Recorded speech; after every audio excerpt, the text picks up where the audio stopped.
میرے نبی پاک علیہ السلام نے فرمایا قبر میں رہنے والا مردہ اس طرح ہوتا ہے جس طرح دریا میں ڈوبنے والا کشتی اور سہارے کا انتظار کرتا ہے، قبر میں لیٹا ہوا دعاؤں کا انتظار کرتا ہے۔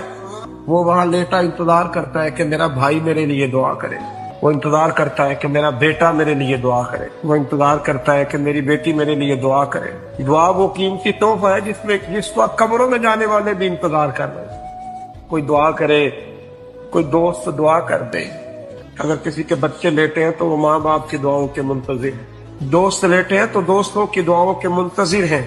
اور میرے نبی کریم علیہ السلام نے فرمایا جب تم دعا کرتے ہو اس طرح دریا میں ڈوبنے والے کے ہاتھ سہارا آئے تو اسے خوشی ہوتی ہے، قبر والے کے پاس دعا پہنچتی ہے تو اسے خوشی ہوتی ہے، ان کے لیے دعائیں کریں۔ میرے نبی پاک علیہ السلام نے فرمایا میری امت قبروں میں گناہگار جائے گی، نکلے گی تو نیکوکار